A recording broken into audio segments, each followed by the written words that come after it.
बिस्मिल्लाहिर्रहमानिर्रहीम। DAE के students, आप देख रहे हैं एजुकेशनल चैनल के MCH। सब्जेक्ट है हमारा अप्लाइड मैकेनिक्स।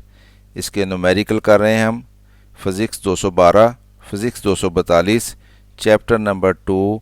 इसका न्यूमेरिकल नंबर 2.15 करना है हमने आज। चैप्टर नंबर 2 है इक्विलिब्रियम ऑफ कॉन्करेंट फोर्सेस। इसका न्यूमेरिकल 2.15।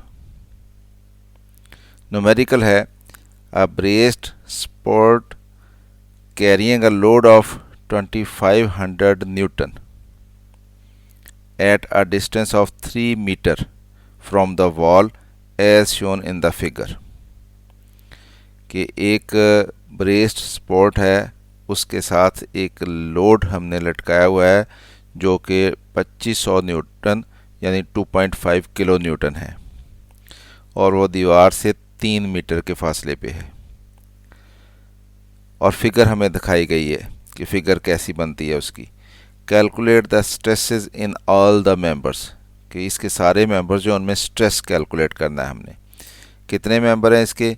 इसमें एक ये मेंबर है जो कि ये CA है, इसमें हमने स्ट्रेस रख लिया कि ये T1 है। एक ये मेंबर है AB, इसमें हमने रख लिया कि T2 स्ट्रेस है। और एक ये मेंबर है CB, इसको हमने रख लिया कि इसमें T3 स्ट्रेस है। और एक ये मेंबर बनता है ये वाला, इसको हमने रख लिया कि ये T4 है। ये एंगल हमें दिया गया है 45 डिग्री और ये एंगल दिया गया है 45 डिग्री। तो इस तरह से फिर ये अगर ये दोनों एंगल 45 के हैं तो ट्रायंगल के, क्योंकि अंदरूनी एंगल्स जो है उनका सम जो है 180 होता है, तो ये दोनों मिलके 90 बनते हैं। तो इसका मतलब ये एंगल B जो है ये वाला 90 डिग्री होगा। अब हम इसको सॉल्व करते हैं। ये हमारे पास जो फ्रेम बन रहा है, इसको हम ये वाला पॉइंट जो है A है, यहाँ पे इसका ये सेक्शन ले लेते हैं ये वाला, और इस A के ऊपर हम कंडीशन ऑफ इक्विलिब्रियम जो है वो अप्लाई कर देते हैं जॉइंट A के लिए। तो जॉइंट A को हमने यहाँ पे सेपरेट दिखा दिया। इसमें एक ये मेंबर है, इधर टेंशन हमने इसमें रख लिया कि इस डायरेक्शन में है T1, और इस मेंबर में हमने रख लिया कि इस डायरेक्शन में टेंशन है T2, और ये लोड है जो डाउनवर्ड एक्ट कर रहा है। अब आप देखें कि यहाँ पे इस पॉइंट पे इनके तीनों मेंबर्स के एंगल क्या क्या बनेंगे विद पॉजिटिव एक्स एक्सिस।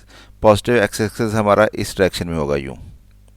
तो यहाँ से अगर हम एंगल कैलकुलेट करेंगे तो यहाँ से ये T1 का एंगल जो है वो 180 डिग्री बनेगा, और जो T2 है इसका एंगल बनेगा यहाँ से 180 डिग्री प्लस ये 45 डिग्री, तो ये बन जाएगा 225 डिग्री। और जो ये लोड है इसका एंगल यहाँ से बनेगा यूँ 180 डिग्री और ये 90 डिग्री, ये 270 डिग्री बन जाता है। तो ये तीनों एंगल हमने देख लिए कितने कितने बनते हैं। तो अब इसके ऊपर हम sigma Fx is equal to 0 की कंडीशन अप्लाई करते हैं, यानी तमाम फोर्सेज जो हैं उनके x कंपोनेंट्स का सम उसने 0 होना है। तो पहले तो इस T1 का x कंपोनेंट लेते हैं, तो इसका क्योंकि एंगल है 180 डिग्री तो ये बनेगा T1 cos 180 degree, T1 cos 180 degree. और T2 का x कंपोनेंट बनेगा T2 cos 225 डिग्री, ये 225 डिग्री यहाँ से यूँ बनेगा 225 डिग्री। और फिर ये 2.5 किलो न्यूटन और इसका एंगल बनता है 270 डिग्री, तो ये 2.5 cos 270 डिग्री बनेगा। तो ये इक्वल टू 0 आना है, ये तीनों का सम 0 आना है। तीनों फोर्सेस जो हैं उनके x कंपोनेंट्स का सम ले लिया, ये 0 आना है क्योंकि ये इक्विलिब्रियम में है। अब यहाँ पे cos 180 डिग्री जो है -1 होता है, तो इसलिए -T1 आ जाएगा। cos 225 जो है ये -0.7071 होता है, तो ये -0.701 T2 आ जाएगा। और cos 270 क्योंकि 0 होता है तो इसलिए ये फैक्टर जो है ये सारा 0 हो जाएगा, तो ये इक्वल टू 0 होना है। तो ये माइनस दोनों के साथ है, इधर जो दोनों टर्म्स हैं तो ये माइनस को कॉमन ले लें तो ये कैंसिल हो जाएगा। T1 plus 0.7071 T2 is equal to 0। ये हमारे पास एक इक्वेशन आ गई। अब हम इसी जॉइंट के ऊपर sigma F Y is equal to 0 की कंडीशन अप्लाई करते हैं। तो वो क्या बनेगा, वो T1 sine 180 degree, T2 sine 225 degree plus 2.5 sine 270 degree is equal to 0। तो ये sigma F Y is equal to 0 हो जाएगा इस तरह से। T1 sine 180 plus T2 sine 225 plus 2.5 sine 270 is equal to 0। Sine 180 degree 0 होता है तो ये फैक्टर 0 हो जाएगा, ये 0 हो गया। साइन 225 माइनस 0.707 होता है तो 0.7071 पूरा लिख लेते हैं इसको, तो ये माइनस साइन बाहर आ जाएगा तो माइनस 0.7071 T2 हो गया। और ये साइन 270 जो है ये -1 होता है तो इसलिए ये -2.5 आ जाएगा। अब ये माइनस दोनों के साथ है तो ये कैंसिल हो जाएगा, 0.7071 T2 plus 2.5 is equal to 0 आ जाएगा। 2.5 को इधर ले जाएंगे तो जाके माइनस हो जाएगा और ये 0.707 को दूसरी तरफ ले जाएंगे तो जाके डिवाइड करेगा, तो ये माइनस के साथ हमारे पास ये फैक्टर आ गया। 2.5 को 0.7071 से डिवाइड करेंगे तो ये -3.536 न्यूटन आ गया। तो T2 जो है ये माइनस में हमारे पास आंसर आया है। तो इसका मतलब ये हुआ कि हमने जिस डायरेक्शन में T2 को रखा था ये इसकी वो डायरेक्शन नहीं बनती बल्कि उसके अपोजिट बनती है। जैसे ये देखें यहाँ पे हमने T2 को इस डायरेक्शन में रखा, ये इस डायरेक्शन में हमने रखा, इसका मतलब ये कि हमारा आंसर बता रहा है कि ये इस डायरेक्शन में नहीं है बल्कि ये इस डायरेक्शन में है यूँ। तो इस तरह से हमारे पास T2 की वैल्यू आ गई और हमारे पास इक्वेशन नंबर 1 है। उस इक्वेशन नंबर 1 में इक्वेशन नंबर 1 कौन सी है, वो ये है। इसमें हम T2 की वैल्यू पुट करेंगे तो यहाँ से T1 निकल आएगा।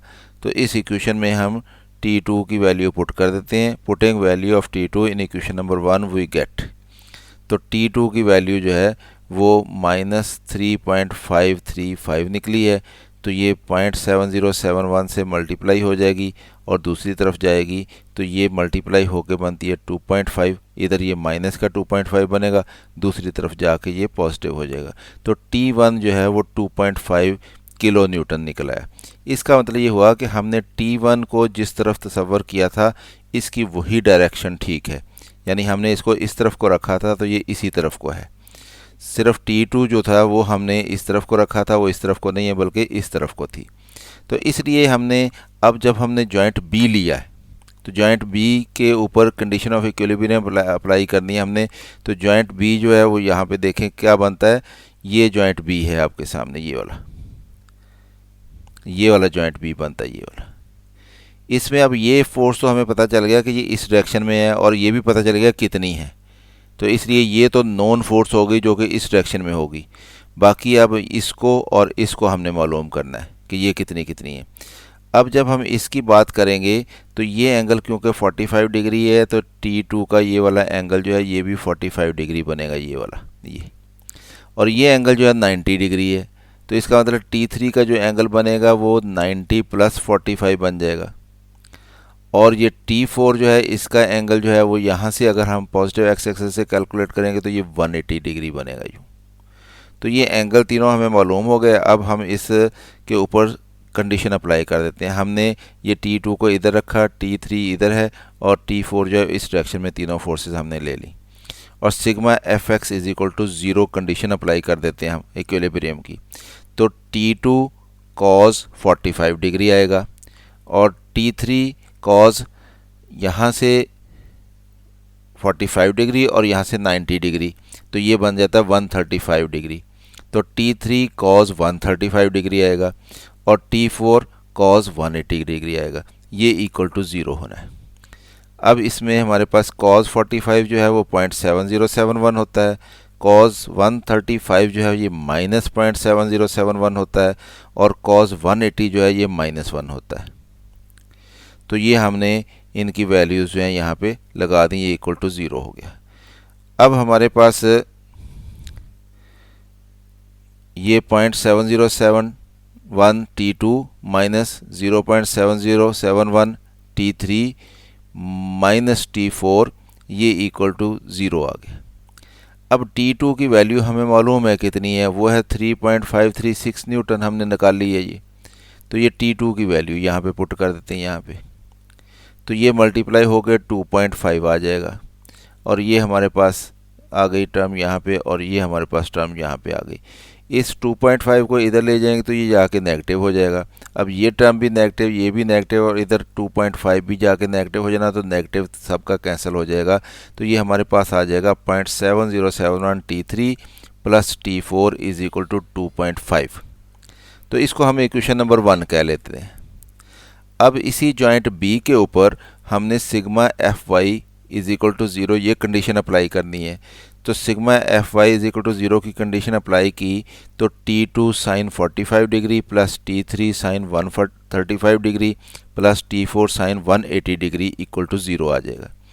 अब यहाँ पे साइन 45 जो है 0.7071 होता है, साइन 135 जो है वो 0.7071 होता है वो भी, और साइन 180 जो है वो 0 होता है, तो ये टर्म हो जाएगी 0। तो ये हमारे पास आ जाएगा 0.7071 T2 plus 0.707 T3 is equal to 0। तो 0.707 कॉमन ले लें दोनों में से, और जब कॉमन ले लेंगे दोनों में से तो ये दूसरी तरफ जाके कैंसिल हो जाएगा क्योंकि 0 के नीचे जाएगा। तो T2 plus T3 is equal to 0 आ गया। तो T3 is equal to T2 दूसरी तरफ जाके माइनस हो जाएगा, माइनस T2 आ गया। अब T2 हमें पता है वो 3.536 न्यूटन है, तो जब उसकी वैल्यू यहाँ पे लगाएंगे तो ये T3 is equal to minus 3.536 newton आ गया। इसका मतलब ये है कि T3 भी हमने जिस तरफ तसव्वुर किया था उस तरफ को नहीं है, उसके अपोजिट डायरेक्शन है इसकी। अब ये T3 की वैल्यू जो है ये हम पुट कर लेते हैं इक्वेशन नंबर 1 में। तो इक्वेशन नंबर 1 में पुट कर लेंगे तो हमारे पास T4 की वैल्यू निकल आएगी। तो इक्वेशन नंबर 1 हमारे पास क्या थी, 0.7071 T3 plus T4 is equal to 2.5। तो T3 की वैल्यू जो है वो माइनस 3.536 यहाँ पे हमने पुट कर दी, तो ये plus T4 is equal to 2.5 हो गया। इसको मल्टीप्लाई करेंगे तो ये माइनस 2.5 बनेगा, और ये इधर जाके इसमें प्लस हो जाएगा, तो T4 इज इक्वल टू 5 आ जाएगा हमारे पास। तो T4 is equal to 5 newton आ गया। तो इस तरह से हमने ये तमाम मेंबर्स जो थे उनमें जो फोर्सेस थी वो मालूम कर ली कि T1 जो है वो 2.5 किलो न्यूटन है, ये इस तरफ को होनी है इस डायरेक्शन में। T2 जो है वो माइनस निकली थी 3.536 न्यूटन, हमने इसको इधर रखा था, तो इसका मतलब ये कि ये 3.536 इस डायरेक्शन में होनी है। और T3 जो है इसको हमने इधर रखा था और ये माइनस निकली है, तो इसका मतलब इसने इस डायरेक्शन में होना है 3.536 न्यूटन। और जो T4 है इसको हमने इधर रखा था और ये पॉजिटिव निकली थी, तो इसका मतलब इसकी डायरेक्शन यही रहेगी।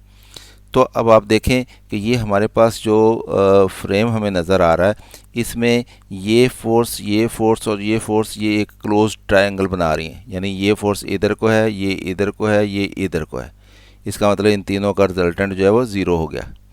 और इसी तरह से अगर हम इन तीनों फोर्सेस को जो इस जॉइंट पे लग रही हैं ये इस डायरेक्शन में है, और ये वाली फोर्स यहाँ पे ड्रा करें तो इस डायरेक्शन में आएगी, और ये वाली फोर्स जो है वो इस डायरेक्शन बने हुए, ये भी क्लोज ट्रायंगल बनेगी इस तरह से यूँ।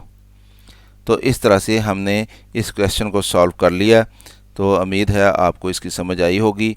ख़ुद भी देखें, दोस्तों को भी दावत दें, और इस चैनल को अगर अभी तक आपने सब्सक्राइब नहीं किया तो इसको सब्सक्राइब करें ताकि आपको अप्लाइड मैकेनिक्स फ़िज़िक्स 242 के न्यूमेरिकल्स इसी तरह से वीडियोज़ आप तक पहुंचती रहें। मेरी तरफ से अल्लाह हाफिज़, शाद रहें। अब